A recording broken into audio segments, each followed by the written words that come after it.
Good morning, everyone. Bom dia, buenos dias. My name is Ramiro Prudencio, and I'm the regional CEO for Burson-Marsteller Latin America. Today, at this panel, we are going to be discussing recent research that we released that was done by our partner in the research area, Pension Berlin.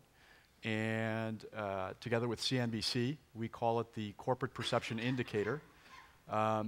And one of the big findings of the Corporate Perception Indicator was that the world is divided between emerging markets and developed markets, and how those communities, those citizens and business people in those countries see corporations in their role. To me, I've spent half of my career living and working in emerging markets. It was a real surprise. And even though I don't like talking about emerging markets because I think it is too large a generalization, the survey found consistencies across all of them, or nearly all of them, and that's what we're going to discuss today. How corporations are viewed in the developed world and in the emerging world. And I put that caveat out there. I don't like talking about emerging markets. I don't even like talking about Latin America as a single entity because the differences are so great. But again, the research showed some consistencies, and that's what we're going to explore today, and their implications for corporations and for communicators. So, joining me on this panel is a wonderful group with experience in both leading communications efforts in developed economies as well as emerging economies. To my right is Pia de Lima, who is Vice President for Corporate Communications for Western Union. Pia this year became responsible for the Americas and European Union. But prior to that, she spent the last 6 years leading corporate communications for Western Union across Asia Pacific. And I'm proud to say that she's also a Burson alum, having spent more than 10 years in our Australia operations. Next to Pia is Richard Poston, who this year assumed the role of Global Director for Public Affairs for Telefonica, one of the world's largest broadband and telecommunications companies. Richard has a long career in the telco industry, and Telefonica has a large footprint across both developed and emerging markets. So he's in an excellent position to tell us about how Telefonica approaches this challenge. And finally, at the other end of the stage is Billy Mann, who's president of Pension Berlin, which conducted this research on behalf of Burson-Marsteller and CNBC, and will take us through this, the findings now. So, Billy.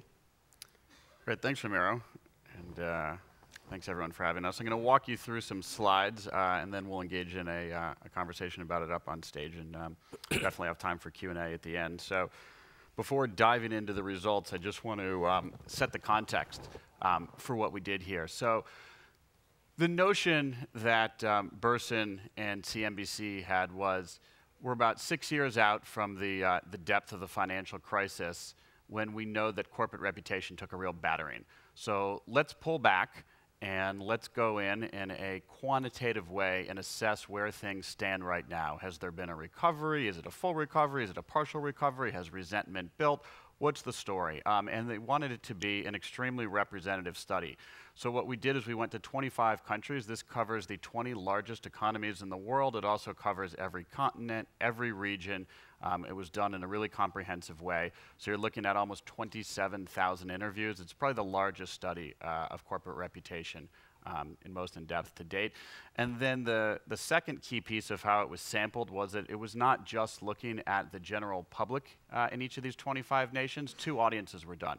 The general public and then corporate executives. So put simply, it's sort of the man on the street, the man or woman in the C-suite, and to see if we could see interesting trends that emerge. So with that out of the way, let me dive in and walk you through what we found.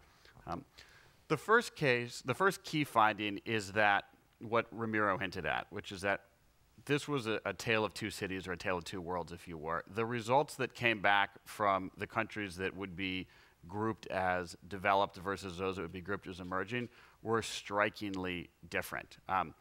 Corporations are just regarded so much more highly in emerging economies than they are in the developed world. So let me start walking you through that. So if we just, at the simplest level, we look at the data and say, of the 25 countries that we looked at, which are those that are most favorable to corporations, which is those that are most negative, you can see on the top, okay, so this is looking at those are most favorable, and it actually runs from right to left. Of 25 countries, China, Brazil, Colombia, Malaysia, Indonesia, India, right? Those are the most favorable. And then you go to the negative, US, Germany, Australia, Hong Kong, UK, Spain, Poland, and US and Germany in particular, just highly skeptical on all things corporate. So then, if a picture's worth 1,000 words, this is basically the entire study in one snapshot. We ask people, what's the first thing that comes to your mind when you think of corporations? And then they just tell us the words, we output it, okay? This is, oops, sorry about that. This is what, in the United States, the average person says. Greedy big businesses that are focused on making money, okay? Then you go and you talk to the average person in Brazil, and they say, set profitable centers of employment that provide work and jobs for our country. Okay, these are just the opposite ends of the spectrum. Then you go down and you look at corporate executives. In Brazil, it's pretty much the same thing. In the US, the people who are running the companies have a diametrically opposed view to the people who are the average person, the average consumer, right? In the US, there's some negativity about greed, but largely it's big businesses that are profitable, they're powerful, they're cool, they provide some inspiration, they provide great products. So you can, just in this slide, you can see two huge themes. One is the massive difference between the optimism and the hope towards corporations in developing countries and the negativity and skepticism in developed countries. And then the second is this difference between the C-suite and the man on the street in the developed world. Okay, then the next thing that I'm going to show you, we call this a polarity. We force people to choose what's closer to review, and there's intended to be somewhat extreme opposed views. So we ask people, the economic crisis that began in 2008 generally humbled corporations and they now act more responsibly, or it didn't humble them, they're not acting any more responsibly than they were at the time that they were perceived to have caused or be a large part of the cause of the crisis, okay? In emerging markets, you can see people are pretty well divided that whether or not they've become humbled and acting more responsibly. But then you go down to developed markets, by more than 2 to 1, almost 3 to 1, the average person is saying corporations aren't acting any more responsibly than they were 6 years ago. It's the ratio that matters so much here. There's twice as much negativity in the developed world as there is in the emerging world. And then again, you see the C-suite is largely aligned with the general public in emerging markets. It's not in developed markets. It's quite a bit more positive. Okay, moving on. So then again, just simply making the point that emerging markets are so much more positive. We ask people, over the last decades, corporations, more socially responsible, less socially responsible, you're not sure. In emerging markets, you're looking at by a ratio of 4, 5 to 1. People are saying, yeah, absolutely, much more socially responsible. You get to the average person in a developed market, evenly divided, okay? Just a lot more skepticism that's out there. And then this one's really interesting. So we ask people, strong corporations, good thing or bad thing? A little more detail. Good things because they're engines of innovation and economic growth. Bad things because they're so influential that they don't have to act responsibly. Okay, you can see in emerging markets, by about 2 to 1, the average person's going to say, yeah, it's a good thing when corporations are strong. They're driving innovation and economic growth. In the developed world, people are saying, bad thing. When corporations are that strong, they don't have to follow the rules. So again, just diametrically opposed here. Second big finding, we looked across about a dozen different industries to see how they reviewed. So not just corporations writ large, but then starting to get into industry verticals. Unsurprisingly, some industries are a lot more well regarded than others. And if we look at the data, the first thing that you're going to see, and we asked about 10 different questions. This one we're asking, do you think each of the following industries' best days are ahead of it or behind it? And this is the percent who think the best days are ahead of it. The blue is in emerging markets, the orange is in developed. So a couple things are going to pop out here. First, Tech, the most well-regarded industry. We ask this question 10 different ways. You know, do you have a favorable or unfavorable view? Do you trust these industries? Are there best days ahead of it or behind it? Every single time, tech is going to come out ahead, is going to come out significantly ahead. Second thing you're going to see, the companies that are weakest, or I should say the industry sectors that are weakest, chemical, oil and gas, mining, that's typically the case in these type of surveys. Industries that are either seen as sort of being heavy industries, have an environmental impact, or at times is seen industries whose heyday was at a different time. Whether that's the case or not, that's how it's perceived. The third thing you're going to see is that all of these industries are much better perceived in emerging markets than they are in developed. So blues, the percentage of people in emerging markets who thinks this industry's best days are ahead of it. With the exception of mining, the majority of people think every one of these industries has a very bright future. Then you go to the developed markets, and with the exception of tech, none of them, a majority of people say their best days are ahead of it or behind it. And that starts pulling back to this bigger finding here. It's almost a view on capitalism that you're seeing in the emerging markets. There's really a lot of optimism. I don't know if I'd go as far as it's saying it's sort of dewy-eyed hope, but it's a lot closer to that than it is the skepticism. And in the developed markets, particularly when you hit Western Europe and the United States, it's a lot of skepticism of saying, yeah, the heyday came in this post-World War II era, and now there are a lot of challenges that we're dealing with. What are those challenges? What people zoom in most, inequality and tax issues. So let me show you a couple data points on that. So there's a lot on this slide. What we ask people, all of these different issues, do you think corporations play a negative or positive role in them? I'm showing you the data for a negative role. What pops up the most here? Income inequality, influence over the government in a bad way, having too much influence, pay inequality for women, and paying a fair share of taxes. Interestingly, this is consistent in both the emerging and developed countries. Same issues are what people are concerned about, but the level of concern is so much greater again in the developed markets, 20, 30, 40, 50% higher. Next thing, we zoomed in on this tax issue, and we asked essentially, do you think that corporations are paying their fair share in taxes, or do you think that they are going through loopholes and not paying their fair share? In emerging markets, this is one where even in emerging markets, you can see that there's negativity. The majority say, I don't think corporations are paying their fair share. This is probably the one question in the entire survey where you have the emerging markets close to the developed markets and pretty negative. And it tells us this tax issue is something that is bubbling up everywhere around the world, and it just creates resentment. Again, reality isn't the issue, it's perception. And it's telling companies this is something that you have to deal with, and it's coming in emerging markets as well. It's not just in developed markets. Actually, I should go back. The one country in the world where this is not an issue, China, 2/3 say companies pay their fair share. China just generally positive across the board in all of this stuff. Then we got into CEOs, and we said, what's closer to your opinion? CEOs do care about growing income inequality, even if they're personally getting wealthier, because it's bad for business and it's bad for the economy to have this much income inequality, or they don't care because income equality actually means they're getting wealthier, okay?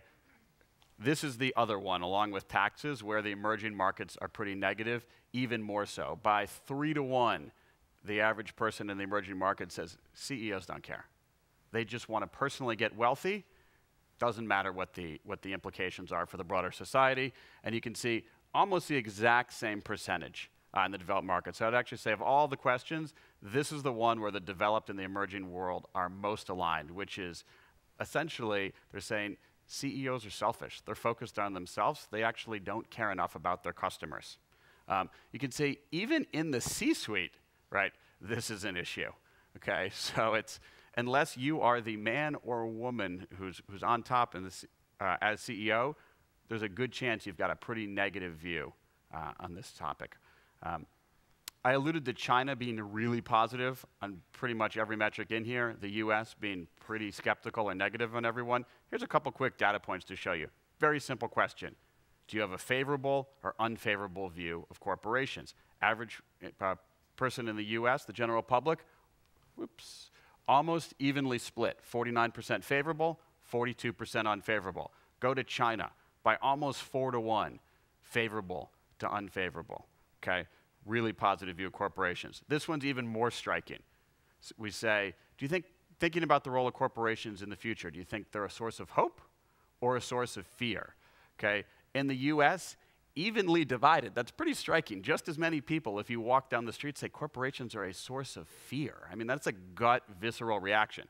You go to China, and it's by almost 12 to 1. People are saying, no, they're a source of hope, right? Only 7%, a tiny outlier saying they're a source of fear.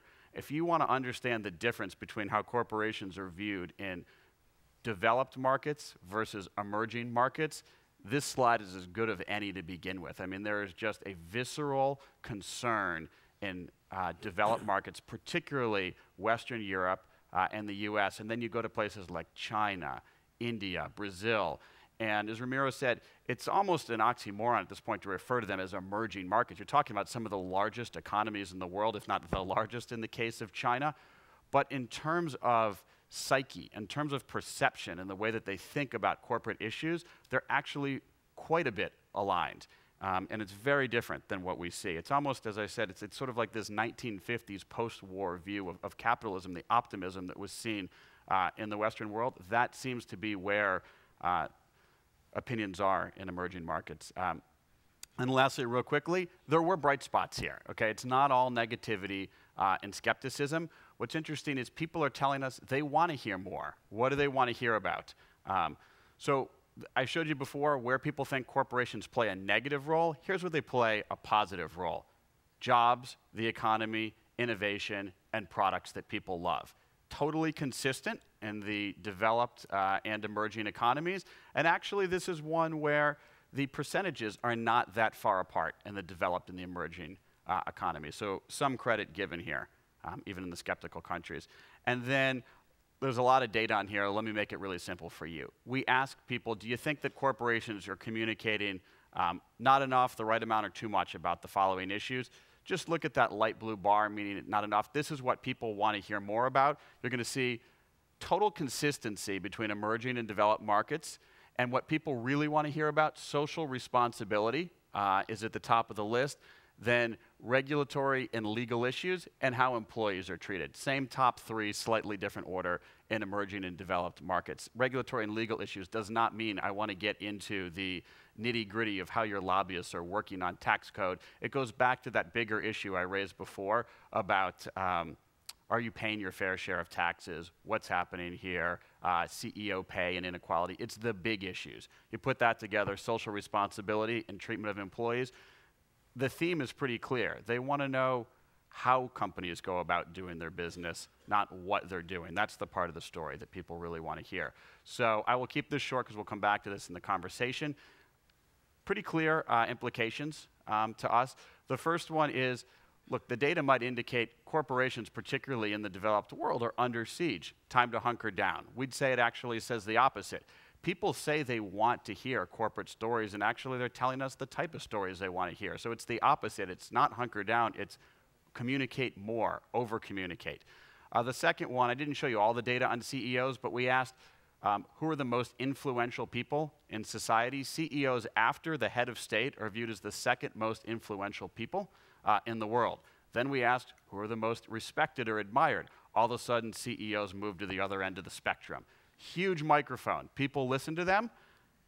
Great opportunity there, but there's a wall of skepticism that has to be overcome. On the other hand, there's sort of the beauty of low expectations, right? People expect certain types of things and behavior from CEOs. There's a real opportunity to show differences, to tell positive stories. And then lastly, what I showed on that previous slide, the type of stories that people want to hear. I'm grouping them here as CSR, but it's so much more than that. It's how companies behave, who they are, why they exist. It can't just be a check-the-box item of, oh, we got a great philanthropy program, here's what we're doing to reduce carbon emissions, now back to quarterly profits. That is worse than saying nothing, essentially, because what people pick up on is authenticity. So it's really about having a true story and weaving it in to tell the world who you are and what you do. So I'm going to pause on the data here, and we're going to go to a panel discussion. Great. Thank you, Billy. So if you manage communications across the developed and emerging world, there's a lot of good news in here, and there's a lot of bad news in here. So let me first ask, Pia, is this consistent with your experience? Do you see stakeholders react in a different way when you're working, let's say, in Asia, in Australia versus China or India?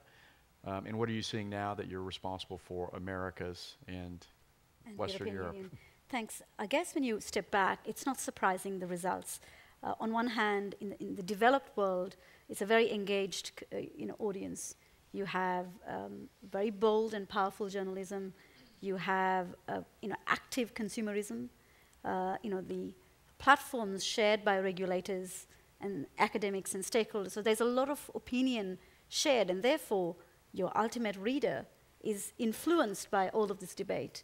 If you take the scene in Asia Pacific, apart from India, which is becoming a really vocal media audience, the rest of the region, and leaving Australia out, it's a very controlled environment where consumers don't get a chance to hear the truth, if you like.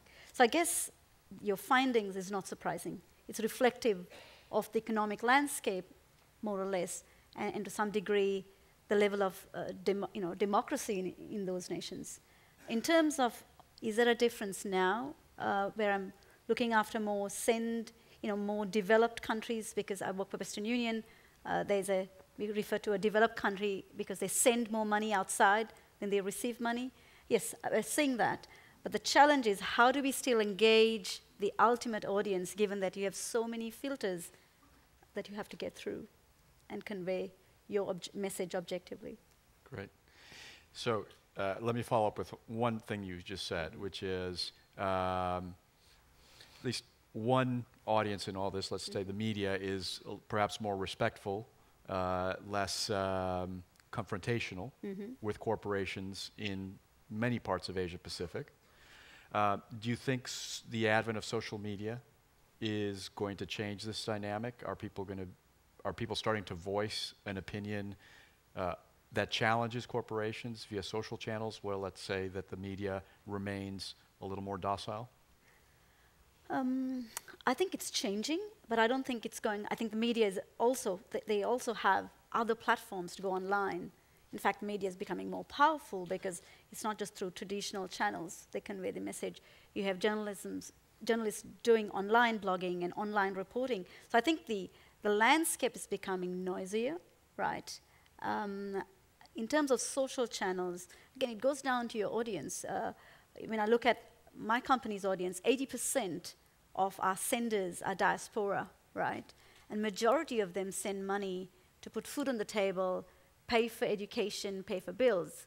Now, it's great to have a Facebook page where they're engaged, but I still need to engage them more directly because they may not have time to spend X amount of time on social media channels because their work hours are a lot longer than you and I, right? So if you look at Hong Kong as a developed nation, 80% of our senders are Filipinos that come to kind of cover, lower level jobs. You can imagine they have a long day, so they may engage in social media in a very short time span. I think as communicators, it's about continuing to remember who you're trying to engage, what behavior you're trying to influence, and what actions they want you to take.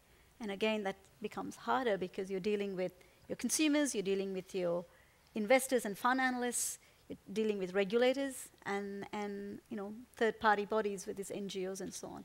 So I feel with the evolving social media landscape, it's becoming tougher for communicators. And how do we, with limited resources, how do we drive a very discerning message that really, ticks the right box? Terrific. So Richard, Telefonica, today a Latin American company more than anything else. We were talking last night that half of the company's revenues come from Latin America, and roughly 2/3 of its customers are in Latin America. But originally a Spanish company, still headquartered in Madrid, and at one of the extremes of the economic crisis that we've seen in the last 6 years. So you're straddling what is a very complicated economic environment in Spain and in Europe, and what has been, until recently, a very positive economic environment in Latin America. We see this reflected in the poll. So is this consistent with what you're seeing at Telefonica? Yeah, I mean, it's an interesting poll. Like Pierre, I don't think there's huge surprises for us, as you say, with the split of the business. I think on the good side for corporations, actually, the opinion and the perception and reputation of corporates has improved generally since 2008, whereas political leadership and ruling parties has further declined. So we're obviously doing something right. The split between, unlike you, I think developing and developed is probably out of date, but the split between the two is not surprising. I think to a large extent it follows the business cycle. Since 2008, in Europe and in North America, we have had a business cycle that's been recession or very slow growth, and we've seen in that period booming economies in developing markets, which is great news. With that goes unemployment. And what we've seen in Europe is massive unemployment. And interestingly, youth unemployment. So in Spain, 50% of 18 to 24-year-olds were unemployed. You know, that you're on the edge of a lost generation here, unless something's done about that. But unemployment in other countries and in developing areas has been decreasing, or employment has been increasing. I think, Pierre, I mean, on unemployment, again, corporations is an interesting question to ask in the survey.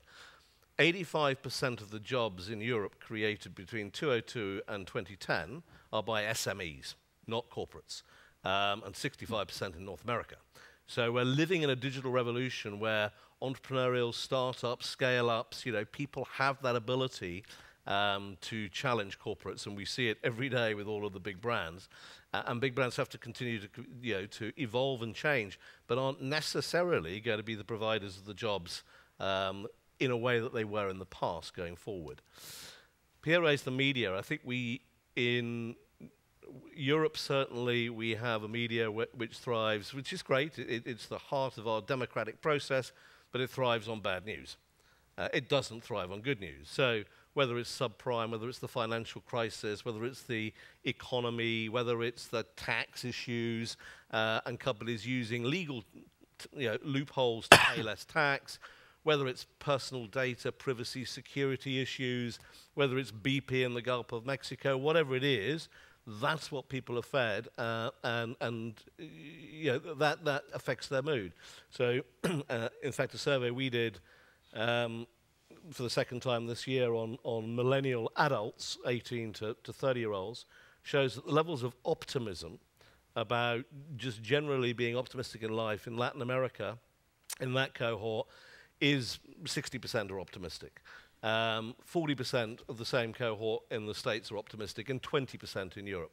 And when you ask that same cohort whether their country's best days are ahead or behind, 70% of Latin Americans believe their country's best days are ahead of them, and in Europe and the US it's about 50%.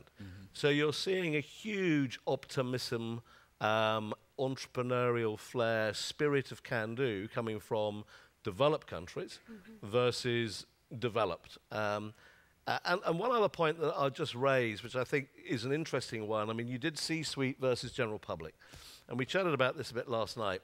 I think CEOs, and before we get on to giving the CEO a hard time, we also have to recognize that things have changed in the world. The tenure of a CEO is about 3 years, relatively short term. The financial markets are entirely short term.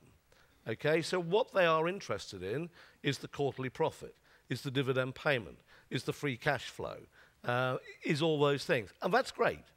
But I would hazard a guess, if you interviewed and surveyed financial markets, you would see a very different opinion on what they think people want, on the importance of what you communicate to the general public. So I totally agree. For business sustainability, it's the general public, it's your customers you have to be listening to. And everything about how you create shared value, your societal impact, the sweet spot behind how that drives business as well as societal value is really important. Sadly, I think there's still a huge education to do with financial markets, which are notoriously short-term, who would probably argue that it's very difficult to prove that. And actually, if you didn't do it, you put the money on the bottom line. And I think CEOs are the rock. They're between a rock and a hard place in the sense that their performance is short-term on financial results. Hence, we will go to the lowest tax haven not to pay that tax or whatever. When you talk about equality of pay, paying people more and more money reduces your profit. So there are those drivers versus actually building a sustainable business. And if your tenure is 3 years and the market's tenure is short term, I think there's a disconnect. And I think there's a disconnect that we actually have to get right because I think those businesses that are sustainable in the longer term will be the winners of tomorrow. Great. So that's a good segue to the next thing we want to talk about, which are implications. You're both in regulated, if not highly regulated industries. So I'm going to want you to think about what the implications of this are for your businesses. While you think about that, I just want to ask Billy, so when you were doing the survey and getting the survey back, what were the surprises? Anything that was unusual other than what you've covered here, or a deeper layer of what you've covered here?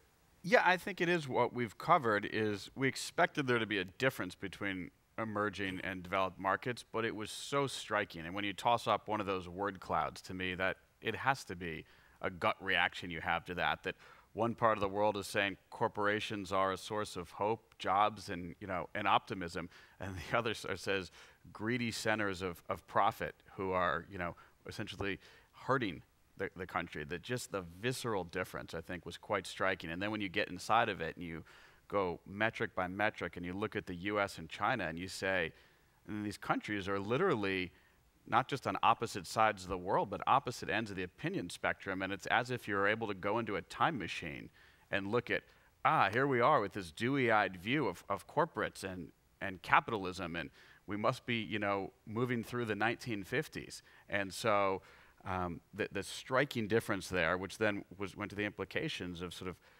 well, is that march of progress going to continue, or are there sort of storm clouds on the horizon in the emerging markets also? And right. How long can this gap exist without squaring up at some point? Because the world is flat, right? I mean, it's just increasing. Information is flowing back and forth. Telefonica is visible in Spanish language media and social media. So what is said about Telefonica in Spain is immediately seen in Latin America and vice versa. So implications. When you sit down to plan corporate communications across the vast geography, which includes these two parts of the world, do you think it through differently?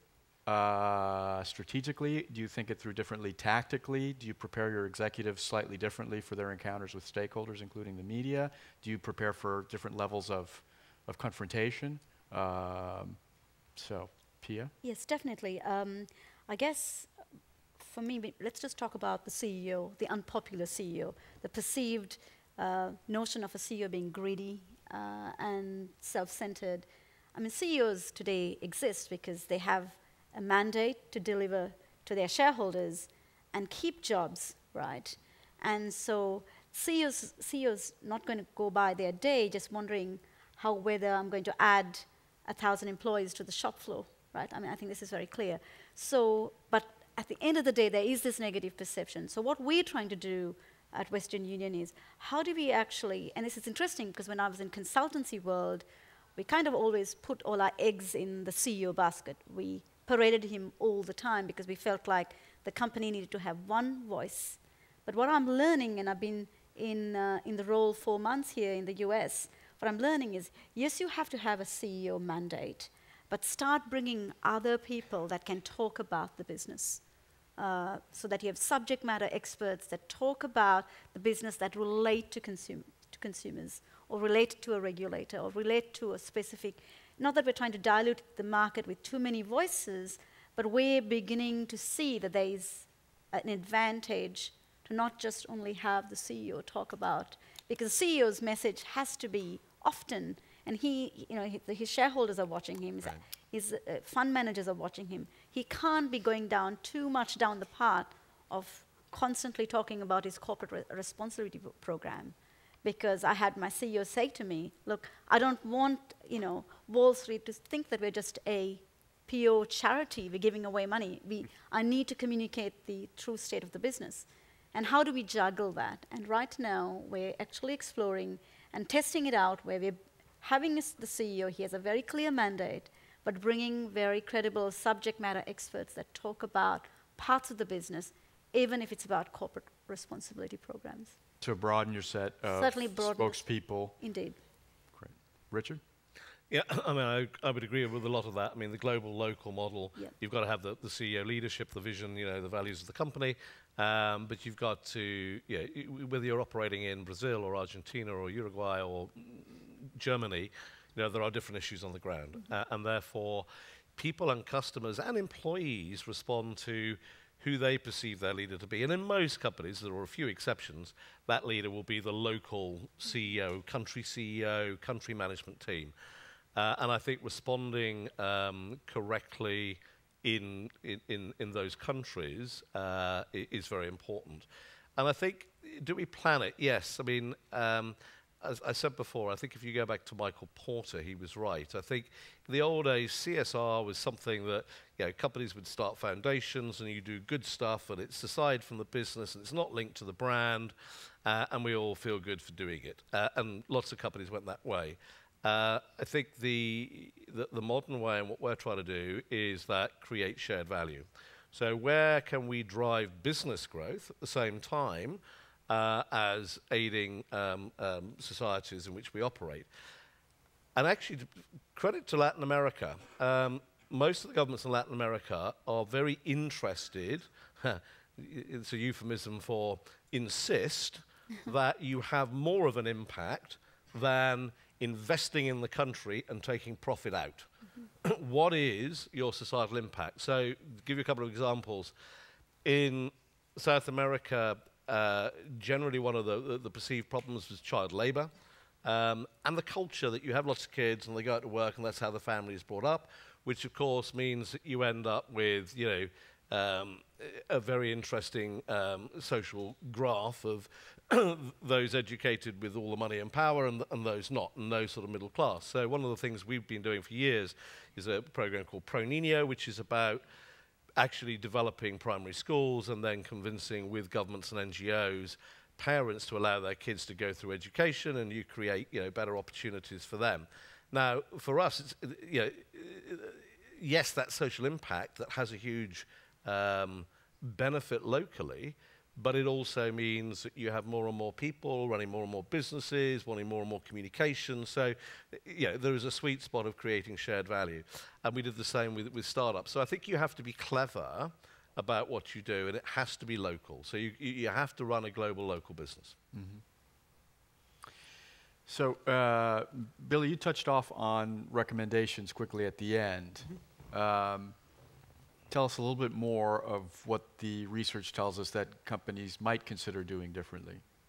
Well, I think Pia and Richard are hitting on it, right? So first is don't go into a hole, right? It's about communicating more, not less, but communicating smartly and not just spraying it out there to figure out what's going to resonate, and then understanding the difference between your markets. And it's not just emerging and developed, it's getting into specific country by country and really understanding your customer base, because it can be very different. And that's, the typical research we're doing is not at this 30,000-foot level. It's getting into and talking to customers in great detail and realizing that what works in Uruguay might be the exact opposite of what works in Germany, but the same company is delivering in both in a world that's flat, and there's social media that's communicating back and forth instantly. So how do you have a consistent message when it has to be a different message in both places? And the answer is it's not easy. Right. And I think one of the other things that we probably all do but have to recognize is reputation is a result. It's not what you communicate. So when we talk about communications, it's actually what people experience, what they feel, what they see, and other people speaking about you is a lot better than putting your CEO on a podium, because that's what equals reputation. And it's not about just communicating more, It's about actually having more impact, touching people's lives, giving them what they want, engaging with people. And one hopes that if companies can do that successfully, actually your fan base should be your customers. And there are some very good examples of that. Apple, from an innovation point of view, is a classic example of that. It could have the worst communications department on the planet.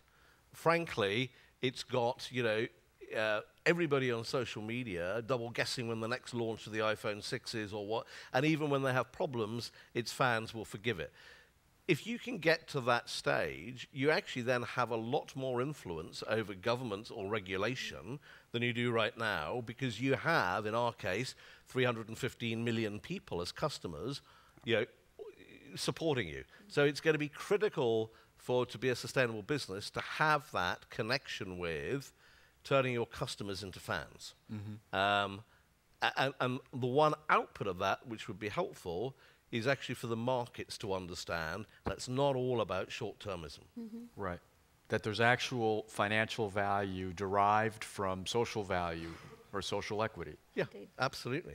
But I don't think that's, as I say, if you did the survey with the financial institutions, they'll talk about it. They'll talk about the importance of good governance after the oil spill in the Gulf of Mexico. They'll talk about good governance after Tesco, recently in the UK, crashed and burned with several profits warnings and most of its board leaving. But at the end of the day, the question they should be asked is, why didn't they spot that from the actions the company had been taking over the last 5 years? It should have been obvious. Mm-hmm. And historically, if you look at other industries, so I think of pharma, for example, which for about a 30-year period had the fattest corporate margins in the corporate world. And all of a sudden, the issue of pricing of pharmaceuticals and access to pharmaceuticals became an issue, primarily because they're starting to enter into the emerging markets, and emerging markets are national health systems, primarily, and they are starting to raise the issue of what the price of this pill is. And all of a sudden, what you saw in a 10-year period is margins in the pharmaceutical industry collapse, primarily because of social pressure, in addition to changes in the business model. So we're going to open up to questions in about a minute. So do you sense, maybe this is not an easy question to answer, but do regulators look at you differently in countries where your industry has a better reputation? My assumption is yes. Definitely, yes. Yeah. So there's value there as well. I mean, both of your industries live and die more or less on what regulators allow you to do and how to build your business franchise. Definitely. It's absolutely, in fact, it's critical. And sometimes for regulators, it's about a political win for them too. If they're seen to encourage and inspire corporations to do the right thing, it means from their point of view, it's good governance, and it's a political win for them as well. So absolutely. Yeah, I mean, regulators are there, let's face it, in our industries to ensure that we are not, despite what the survey says, anti-competitive, and we allow, open markets and an open internet and stuff like that. And for that, I praise them. When regulators start to get involved in running the business in retail price regulation or regulation of an industry, I think it's wholly unhelpful. They are the least people or have the least experience running a company. Markets will sort out which companies survive and which ones don't, not regulators. Mm-hmm. If you are perceived better, going back to if your customers are fans, regulators will find it more difficult to interfere in your business. If your customers and the media are constantly criticizing you, and a great example of this in Europe was roaming rates. We got it wrong as an industry. The prices we were charging for roaming between different member states in the European Union were too high. We failed to act, which is our fault. We allowed a vacuum, and regulators filled it, and the response was retail price regulation, which is wholly unhelpful, actually, to the public and the consumers as well as the businesses. So I think your reputation is important as to how regulators respond to you, yes. Great. So let's open it up to questions. Hello, Tanya Hughes from Talk PR. there's been a lot of talk about authenticity, both for brands but also in the context of corporate communications. But I mean, it's perfectly authentic if you're a big corporation at the behest of financial markets to avoid tax, because that's an authentic, real thing to do. But it's not a decent thing to do. So isn't really the challenge for corporations decency, not necessarily authenticity? So the survey looked at the tax issue, and the snapshot is taken, I think, at a very particular time, at least in terms of US and Europe, when you've seen a succession of tax inversions or attempted tax inversions. And the numbers show it. Billy? I think it's a fair point to say decency. People are making snap judgments of, do they think that corporations are generally decent organizations that are trying to do the right thing, or will they do anything to squeeze out the last bottom line dollar? And I think what Richard said, the conflict between what financial markets expect and what the street, let's say, general public expects, is in stark contrast on that very issue. I think it's very difficult for companies to manage. So, Rich, at the back of the room, standing near the light. Richard, curious, Telefonica's most successful example of CSV integrated into core commercials, true sustainability versus philanthropy. And I asked this in the question thinking about M-Pesa in Kenya, which we heard about a few years ago. In Southeast Asia, Southeast Asia, we see a big challenge for finance, especially for farmers. I work in the agriculture space. So we're working with IT companies and banks trying to make finance accessible. So I was curious, just your most successful example on CSV, if you could think about that and share that. PR1 for you, when you mentioned people in Southeast Asian countries don't have access to the truth, information media is controlled. I was thinking between Pakistan to, so South Asia, starting Pakistan and then all the way down, you excluded Australia. I'll even take off China and Vietnam. Which other countries did you have in mind where people don't have access to the truth? So if you could go first, and then ladies first, and then Rich. Oh, ladies first. Thank you.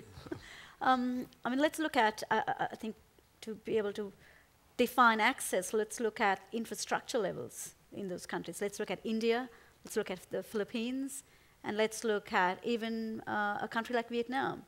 If you look at just the banking access, before we even talk about internet connectivity, those countries, only 30% of their adults over 15 have a bank account, right? And why does that interest me is because their family in the US or the UK needs to send a mother or a brother or an uncle or a niece some money for regular payments, and none of these people have bank accounts. So hence, a company like Western Union or our competition facilitates that money transfer, if you like. But then talking about social connectivity, you only have to go and look at infrastructure levels. If you look at India, for example, we want to do a study on our India consumer base. We can't go down an online panel because all the online panels are populated by AB demographics with internet access. They're not our customer base, right? Our customer base sits below the 90% level. So I think there's this challenge, and I think as countries develop, as they invest more money in infrastructure, clearly technology infrastructure, then you will see a greater involvement and participation. And I'll be very quick, otherwise Paul will get cross because he's flashing a red light.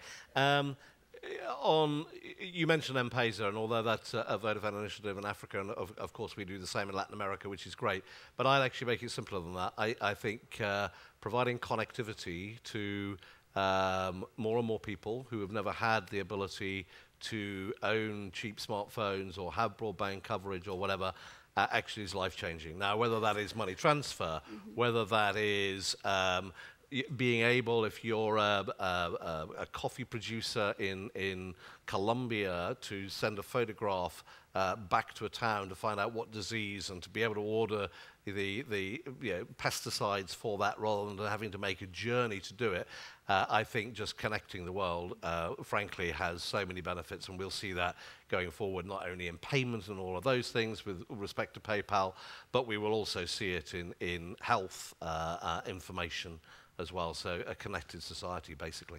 Right. Well, that's our panel. Thank you for sticking around.